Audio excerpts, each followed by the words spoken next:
張家輝，阿次本來死咗㗎，不過復活節佢生翻嘅。多謝大家。點啊？大家睇完啦係嘛？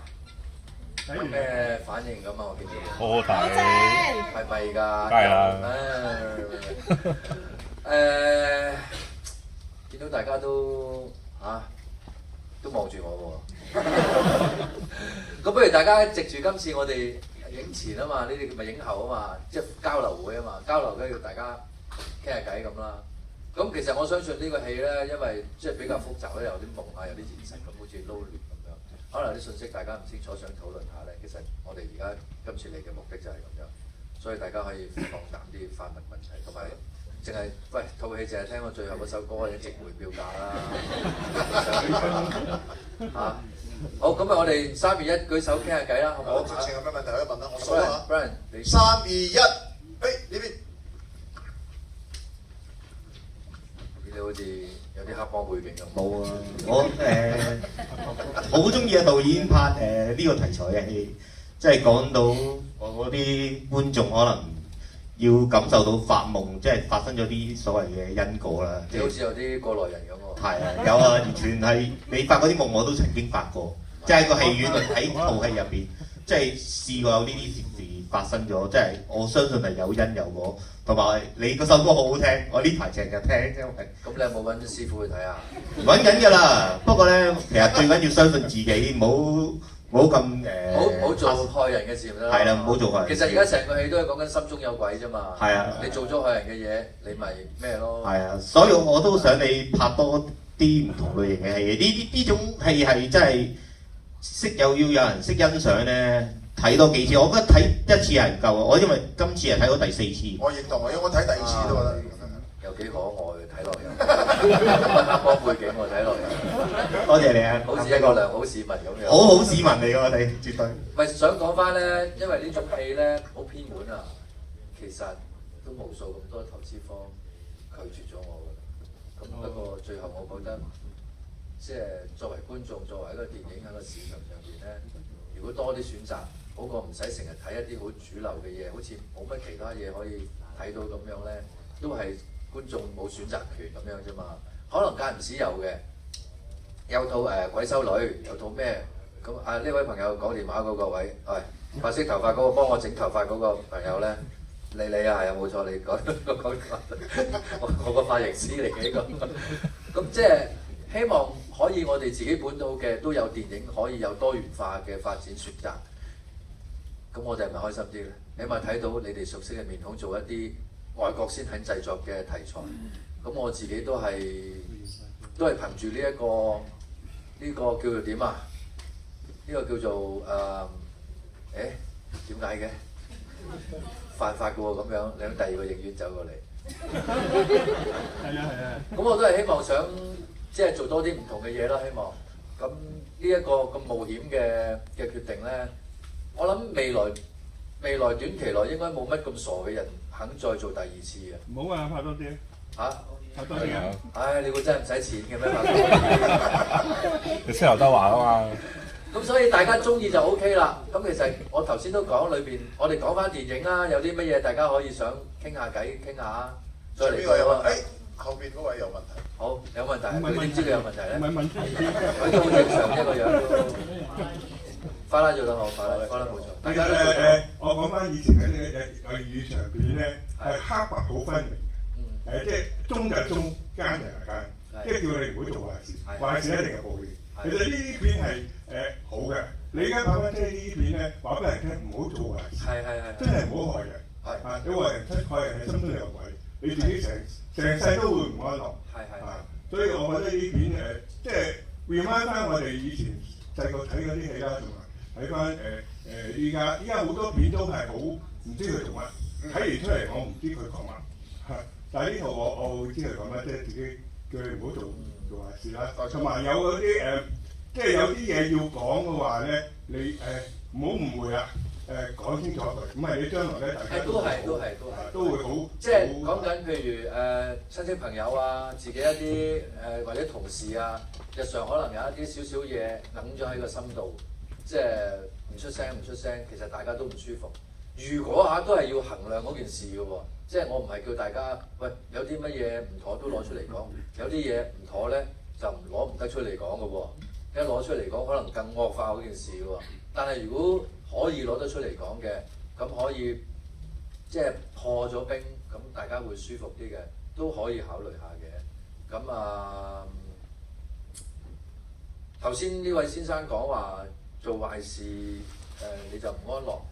呢個 case 咧，只係可以對落去一啲本身佢哋個底咧都唔係害人嘅人啦。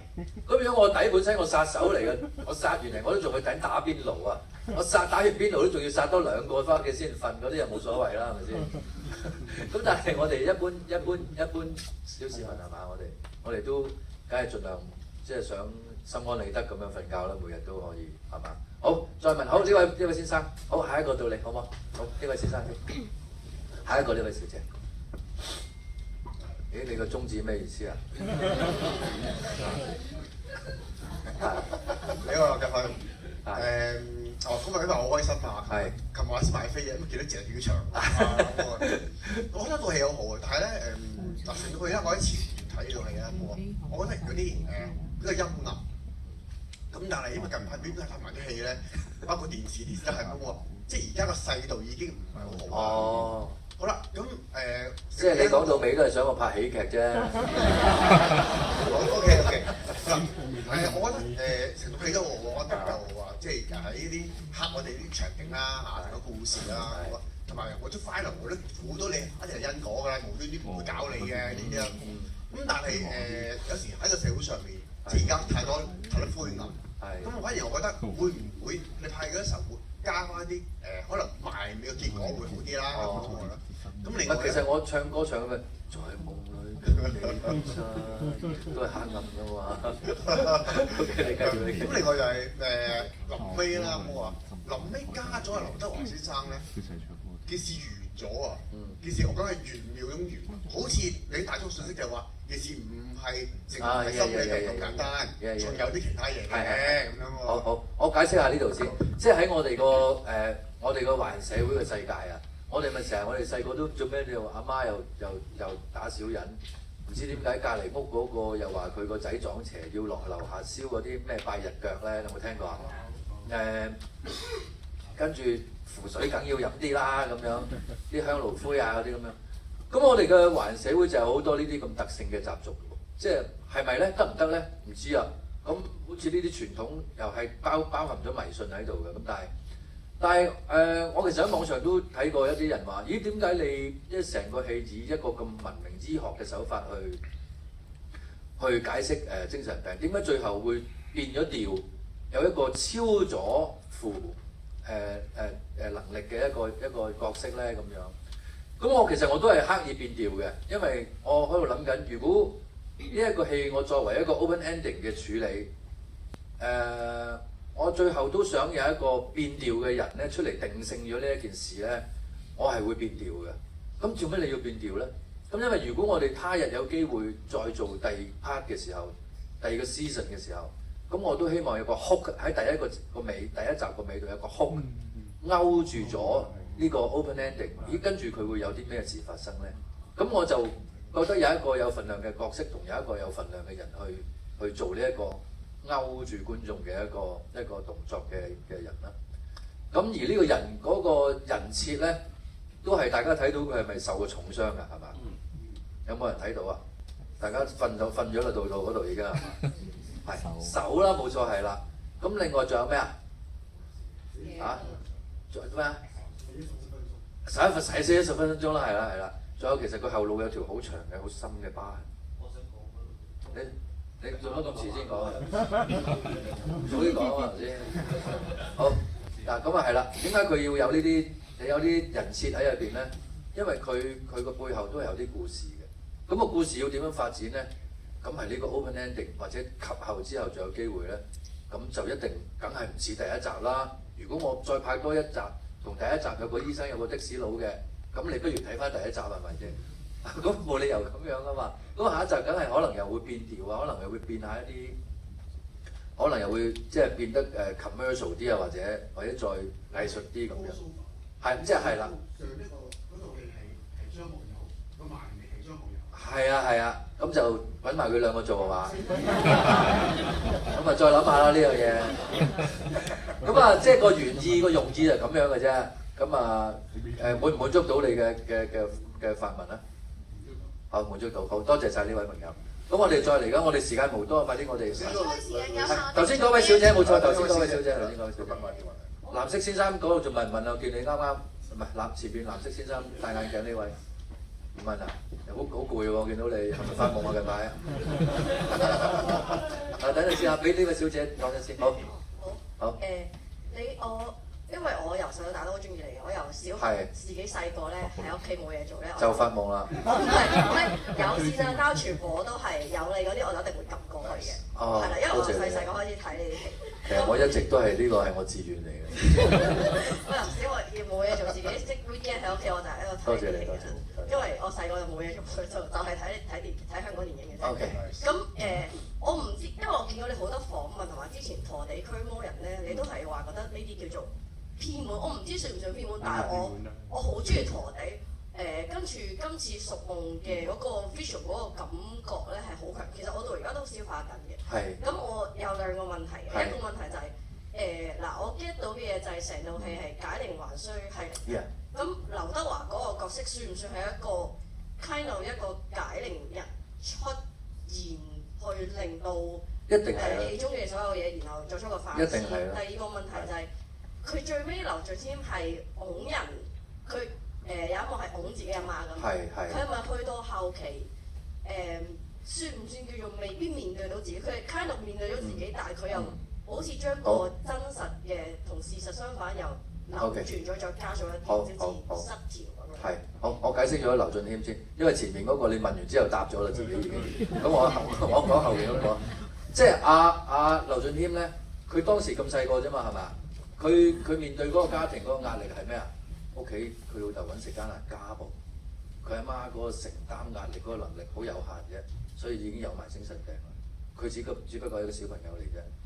咁但係遭遇到一啲咁嘅環境之下，再次佢因為想氹媽媽去偷咗佢爸爸嘅錢去買嘅用額，而導致呢個悲劇發生咗。喺嗰一刻，咁細個小朋友做咗一個好重大嘅決定，就係拱咗佢阿媽落樓，希望藉此能夠了結咗佢媽媽，解除佢嘅痛苦。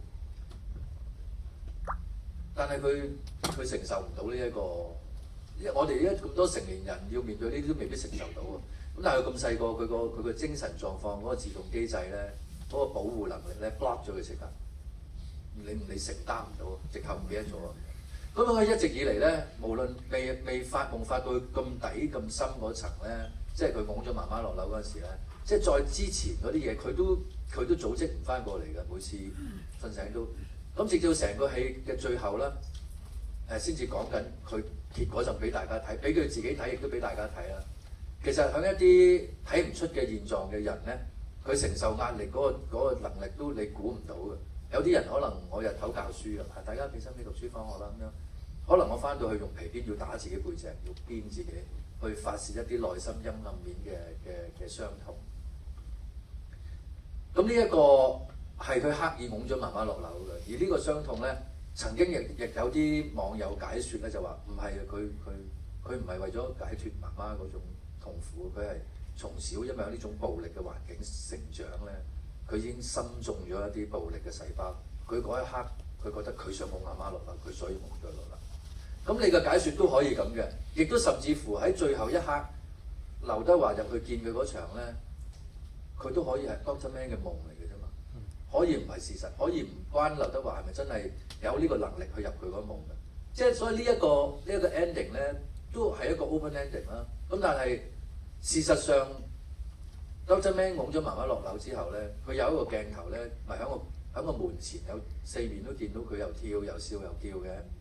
咁呢個都係反映緊佢拱咗媽媽之後咧，好驚，但係亦都有一種好開心為媽媽解脫到嘅一個姿態喺度。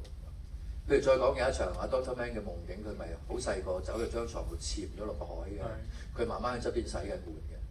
咁即係嗰一場就係講緊佢佢兩個咁親密嘅關係，都處身於水深火熱之間咧，但係大家都互相扶持唔到，救唔到大家。咁佢 check 過去，媽媽見到對住塊鏡，成個頭都着緊火，其實即係就係即係一啲點講，一啲意境啊、一啲潛意識啊嘅姿態展現咗佢同佢媽媽之間嗰個關係咁。所以如果有機會有第二集嘅話咧，我哋呢度會可能叫《屬夢之》。推佢兩個落樓。好啦，推佢兩個落樓，好啊呢個做下㗎啦呢個，即係個反應好，我哋真係一定。屬夢之咩話？推佢老樓。係啦，咁我哋都係，其實我諗我一時半刻我都唔能夠即係解答到所有，因為我自己今次用嗰個方法，我都唔知自己啱定錯啦，我即係遵照住我自己創作嗰個心去，咁我其實都係將夢境好大量包住個現實嗰啲氣氛去演，而現實嗰啲氣氛亦都包含咗好多細節喺個夢裏邊發掘嘅，所以睇嗰陣時咧，即係唔係話淨係睇嗰啲現實嘅戲，發夢咪睇佢點嚇我咯，咁睇翻現實嘅，其實嚇人唔係我嘅原意嚟嘅，即係不過有啲位可以用嘅咪用咗佢咯，其實呢套戲係夢與現實之間交錯住一個嘅故事嚟嘅咁樣嘅，好唔好啊？跟住藍色先生嗰位點啊？瞓得未啊？你話你計埋啲生意點啊？邊個啊？係同一個人嚟㗎。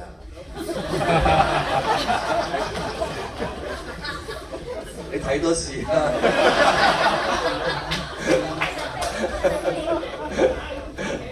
好啦，影相喎佢哋話。係咯，咁我哋嗱，因為我哋咧仲要跑其他影院啦，咁我哋先影張。